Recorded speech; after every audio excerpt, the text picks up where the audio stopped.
Amen. Tunamshukuru Mungu kwa nafasi hii pia aliyotupa ya kuwa na wakati na wewe kwa muda mfupi, tukijifunza kwa habari ya namna au je, mtu aweza kuwa na urafiki na Roho Mtakatifu.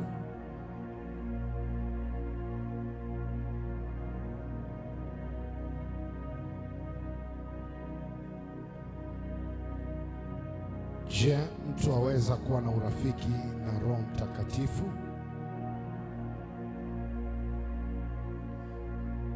Na majira haya tunapokuwa mbele zako, niko na mtumishi wa Mungu.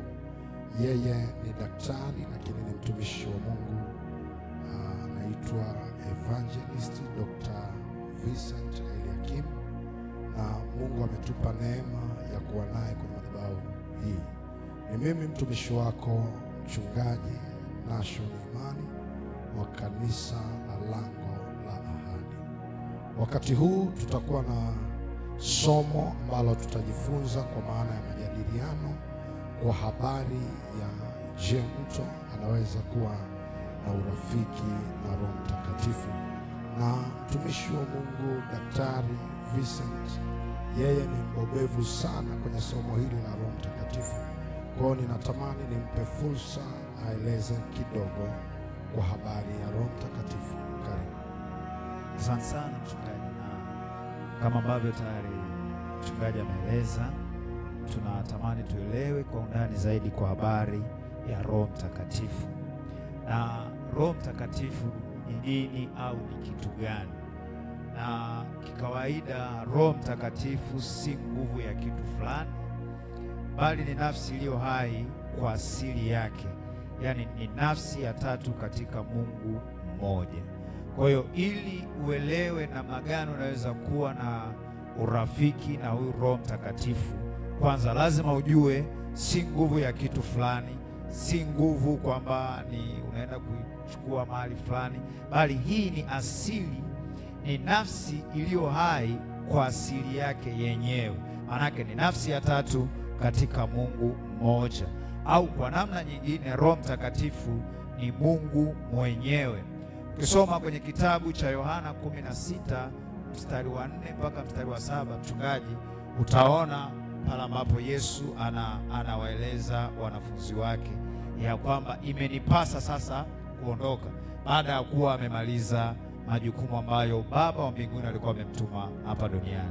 Lakini sasa inatokea shaka kwa wanafunzi wake, maana walimzoea Yesu kuwa naye, walimzoea kuishi naye. Kuna wakati ilifika hatua wana njaa, lakini Yesu aliprovide chakula kwa ajili yao. Sasa wanafunzi wakaingiwa na wasiwasi kwamba je, huyu anayekuja msaidizi atatufanyia kama Yesu alivyokuwa anatufanyia?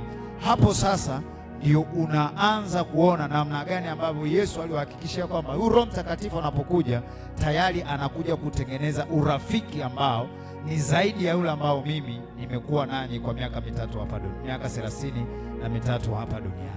Kwa hiyo urafiki na Roho Mtakatifu ulianza kwa mwanadamu, unaanza pale tu Yesu ambapo anaamua kwenda mbinguni baada ya kazi yake kuwa imeisha hapa duniani.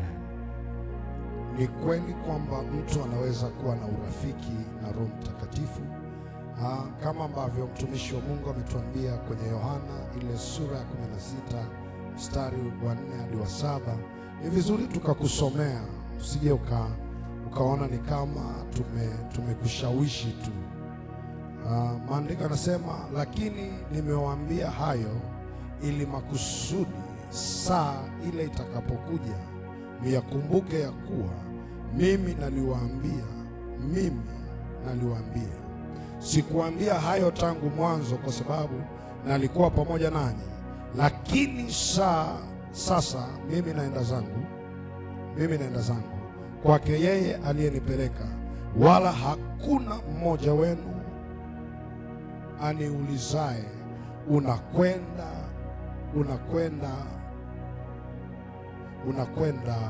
wapi? Ila kwa sababu nimewaambia hayo, huzuni imejaa mioyoni mwenu.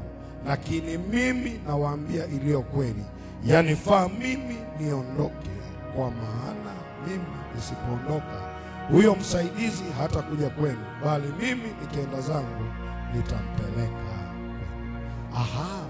Kwa hiyo tunaona kumbe Roho Mtakatifu ni Mungu baada ya Kristo kuondoka duniani.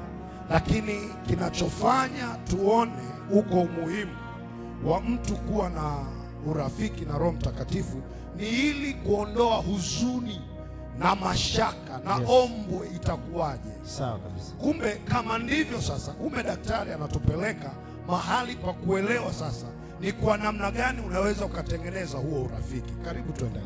Na unaona pale Yesu anawaga wanafunzi wake, kwanza walijawa na mashaka na woga na wasiwasi. Mfano mzuri, na katika hali ya kawaida tu, kwenye maisha ya kawaida, unapokuwa na mtu ambaye ulimpenda ikafika hatua aidha anahama au akafariki, kuna namna fulani utaanza kupata wasiwasi. Je, nitapata tena kama huyu ambaye atanipenda, ambaye atanisaidia, ambaye atanifikisha mahali fulani ambapo alikuwa huyu anafikiri kunipeleka? Kwa hiyo inamaanisha wakati Yesu akiwa duniani, maanake hawa wanafunzi, hakuna mwanafunzi yote wa Yesu aliweza kuweka mkono juu ya mgonjwa akapona, kwa sababu Yesu alikuwepo. Maanake miujiza yote Yesu alikuwa anaifanya. Kwa hiyo baada ya Yesu kuwa kazi yake imeisha, anasema kwamba imenipasa nirudi kwa Baba ili huyo msaidizi aje. Lakini kuna wake Biblia nasema kwamba na ishara zote ambazo mimi nimezifanya hapa duniani mtazifanya zaidi ya zile ambazo nilizifanya. Wakati nikaa nafundisha mahali nikatoa mfano nikasema, wakati Yesu akiwepo hapa duniani hakukuwa na pressure, hakukuwa na sukari. Lakini kwa hiyo maana yake Yesu alijua Roho Mtakatifu atakaa na kanisa milele yote. Kwa maana yake kuna vitu vitatokea ambavyo wakati wa Yesu havikuwepo, ila kwa sababu ya msaada wa Roho Mtakatifu vinaweza vikafanyika, kwa sababu anakuwa ametufanya kuwa rafiki yake. Kwa hiyo ili sasa uwe rafiki na Roho Mtakatifu, ili uzione hizi ishara ambazo Yesu amezisema, kuna namna ambavyo lazima kama Mkristo uishi maisha kwanza ya utakatifu, kwa sababu hauwezi kumpokea rafiki kama maisha yako ni machafu. Huwezi kumpokea rafiki Roho Mtakatifu ambaye Yesu amesema atatuachia au ameshatuachia. Sasa ni jukumu letu sisi kumpokea. Sasa ili umpokee awe rafiki yako, lazima uishi maisha matakatifu, uishi maisha ya kumpenda Mungu sana. Kumbe hii ni kanuni ya kwanza, ili Roho Mtakatifu awe rafiki wa mtu. My God. Anasema kwenye kitabu cha Mambo ya Walawi, iweni watakatifu maana Mungu wenu ni nani? Ni mtakatifu. Lakini kwenye Petro wa kwanza anasema nanyi mtakuwa watakatifu maana Mungu wenu ni nani? Mtakatifu. Kumbe kanuni ya kwanza ya mtu kuwa rafiki wa Roho Mtakatifu, lazima ukubali kuwa mtakatifu. Mchungaji, wengine wanauliza, je, nawezaje kuwa mtakatifu? Hapo ndio maswali yanakuwa ni mengi, kwamba nawezaje? Pana mtakatifu au duniani kuna mtakatifu? Au mtu anawezaje kuishi maana kama Kristo alivyoishi hapa duniani? Maana ni yeye peke yake ambaye aliishi bila kufanya dhambi. Sasa watu wanajiuliza, nawezaje kuishi maisha ya utakatifu? Na watu wengine wanaufahamu kwamba mtakatifu hawezi kuishi duniani, lakini yako maandiko yanatuthibitishia. La kwanza, iweni mtakatifu kwa kuwa Mungu naye ni mtakatifu. La pili, Zaburi ya 16 mstari wa 3. Maandiko yanasema yanasema mambo ya ajabu kwa habari ya utakatifu. Dokta, nisaidie kama umefika Zaburi ya 16. Zaburi 16 mstari wa 3. Zaburi ya 16. Kwa msaada wa Mungu nitasoma Zaburi 16 mstari wa 3. Nasema watakatifu waliopo duniani ndio walio bora, hao ndio niliopendezwa na. Maandiko yanatuthibitishia ya kwamba duniani wako watakatifu, na watakatifu hawa ni waliokubali kuishi maisha ya usafi. Na wamempokea aliye mtakatifu anayewafanya wawe watakatifu.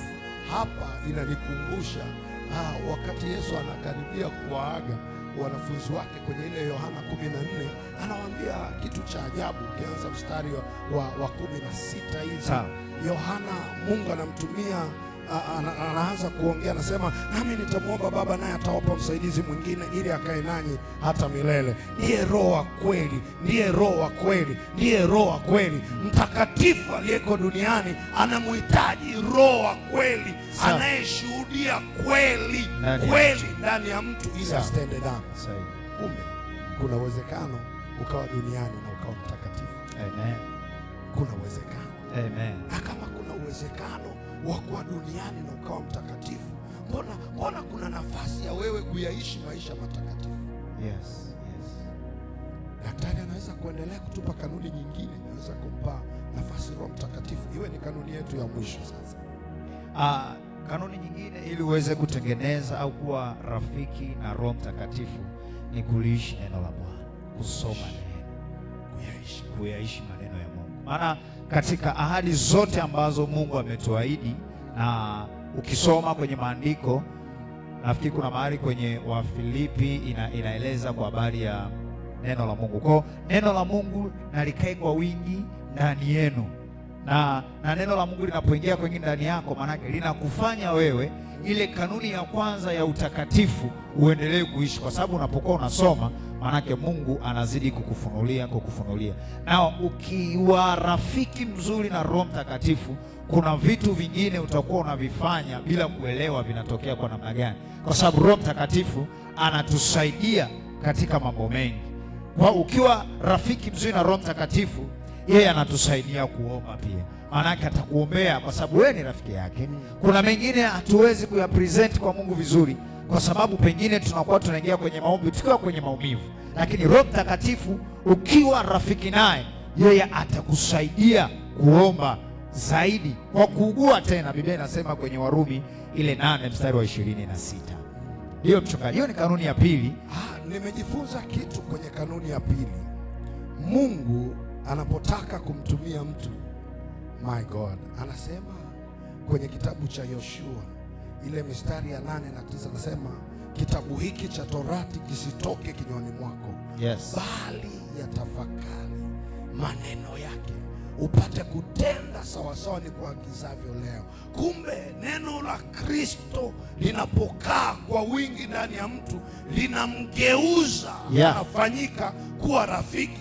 Ni sawa na Wakolosai 3:16, asema neno la Kristo na likae kwa wingi ndani yenu kwa katika hekima yote. Maana yake neno la Kristo linaanza kumtengeneza mtu, linaanza kumfanya mtu aishi ile kanuni ya kwanza ya utakatifu. Lakini neno la Kristo linamtengeneza mtu kuwa na sababu ya kuomba na kupata vitu vya kuomba, kwa sababu tayari neno linamsogeza karibu na maombi. Amen. Na hii ikanipa andiko moja kwenye kitabu cha Wimbo Ulio Bora. Unaweza kuangalia kwenye Wimbo Ulio Bora, ule mstari, ile sura ya 8 ya mstari wa 13, Wimbo Ulio Bora. Wimbo Ulio Bora. Wimbo Ulio Bora, sura ya 8 mstari wa 13. Wimbo Ulio Bora. Kanuni ya neno, kulishika neno, kujifunza neno, kukaa na neno la Mungu ndani yako, kuwa na tabia ya kusoma maandiko. Wakristo wengi, mtumishi wa Mungu, wakimaliza ibada, Biblia wanakutana nayo tena siku ya ibada. Yes, hawana tabia ya kusoma, hawana muda wa kusoma, na kwa sababu hiyo wanaomba tu kama story, hawana point of reference. Kitabu cha Wimbo Ulio Bora, sura ya 8 mstari wa 13, maandiko yanasema hivi: wewe ukaae bustanini, hao rafiki zako huisikia sauti yako, unisikizishe na mimi, unisikizishe na mimi. Wewe ukaae bustanini.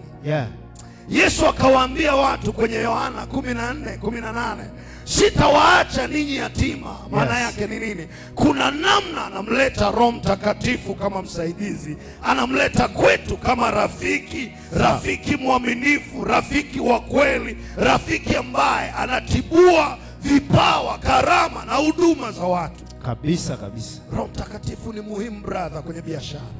Roho Mtakatifu ni muhimu kwenye kazi unayofanya. Roho Mtakatifu ni muhimu, ni nguvu ya Mungu halisi inayotenda kazi. Amen. Watu wengi kutembea na Roho Mtakatifu, wanashindwa kuwa na urafiki na Roho Mtakatifu. Daktari, unaweza kuwashauri nini watu ambao wako kanisani lakini wanaona Roho Mtakatifu ni kama tuna introduce Mungu mwingine, ni kama tunatambulisha Mungu mwingine, lakini wanashindwa kuelewa kazi ya Roho Mtakatifu kwenye kizazi tulichopo? Kitu cha kushauri kwa Wakristo tulioko makanisani au kanisa la leo ni kuweka bidii sana katika kumtafuta huyu Roho Mtakatifu kwa kupitia kusoma neno la Mungu. Maarifa mengi, vitu vingi ambavyo tunavihitaji kumhusu huyu Roho Mtakatifu ni kupitia neno la Mungu. Neno la Mungu linapokaa kwa wingi ndani ya moyo wa muumini, ndio linamjengea imani na uthabiti wa kuendelea kuwa karibu sana na Roho Mtakatifu. Na anapoingia huyu rafiki, anakausha zile kiu zote. Mtu kutamani uzinzi, mtu kutamani ulevi, mtu kutamani kusema uongo, kwa sababu unakuwa umejikipu bize kwenye kutafuta, kwenda deep sana, kutafuta, kuchimba, kujua ninawezaje kuwa rafiki mzuri na Roho Mtakatifu. Kwa hiyo neno la Mungu ni msaada mkubwa sana kwa Wakristo wa leo, ili iweze kutusaidia kutuimarisha na kuwa rafiki mzuri na Roho Mtakatifu. Wow, that is very fantastic. Tunamshukuru Mungu, wewe rafiki yetu Apostle Lupembe kutoka Dodoma, umekuwa ukitufuatilia na tayari tumekuwa na kipindi kwa habari ya urafiki na Roho Mtakatifu, na kwenye huduma na kazi ya Mungu tunahitaji kuwa sana na urafiki na Roho Mtakatifu. Wewe ambaye ni mtumishi mwenzetu, sisi tunapatikana jijini Mwanza. Mahali ni wapi? Tunapatikana Mwanza Mkolani. Wanapaita TANESCO. Ni nyuma ya chuo huria wanaita Open University, barabara ya kwenda kwa mkuu wa wilaya ya Nyamagana. Kwa tuko hapo karibu na ofisi za NIDA wilaya ya Nyamagana. Ibada zetu ni siku ya Jumanne. Jumanne tunakuwa na ibada ya kinabii. Tunamwomba Mungu aseme na watu, na ikiwa atatupa cha kusema na wewe, tutasema na wewe. Muda ni saa 9 kamili mpaka saa 11:30, lakini Alhamisi tunakuwa na ibada kuanzia saa 10 kamili mpaka saa 12 kamili. Jumapili tunakuwa na ibada. Zimekaa vipi mtumishi wa Mungu? Jumapili saa 2 kamili mpaka saa 3 asubuhi tunakuwa na ibada ya vijana. Ni vijana wanakaa kuzungumza, kusema Mungu vizuri na kufanya discussion mbalimbali. Lakini kuanzia saa 3:10 mpaka saa 3:45 tunakuwa na session ya maombi na maombezi. Na baada ya hapo saa 3:45 mpaka saa 4 tunakuwa na neno la ufunguzi wa ibada kwa ufupi sana. Na baadaye tuna saa 4 kamili ni ibada mpaka saa 6:30. Wow. Walete wagonjwa, walete wenye shida. Yesu yupo kuwafungua. Neema ya Mungu ipo ya kutosha. Tunakukaribisha Jumapili hii. Tutakuwa na ibada kubwa sana ya meza ya Bwana au shirika mtakatifu.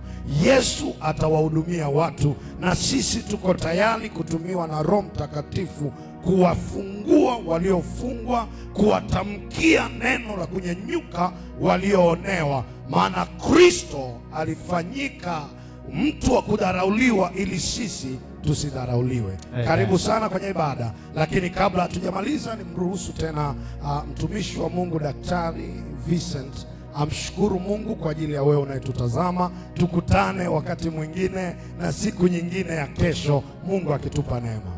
Baba, katika jina la Yesu Kristo wa Nazareti, kwa uwezo wa Roho Mtakatifu, tunakushukuru sana Mungu. Umekuwa pamoja nasi kwa dakika hizi chache ambazo tumetazama namna na urafiki na Roho Mtakatifu ambavyo tunapaswa kuwa. Jambo la kwanza, tumeona tunapaswa kuwa watakatifu. Tunapaswa kulishika neno la Mungu au kulisoma neno la Mungu kwa bidii sana. Bwana, tusaidie kuyaishi haya mapenzi yako hapa duniani. Jehova, watazame watazamaji wetu wanaotutazama. Mungu kawakumbuke. Mungu kawasaidie kwenye majukumu yao. Wengine wako mbali wanatutazama kwenye kazi zao. Jehova, wape neema ya kusoma neno, wape neema ya kuishi maisha matakatifu.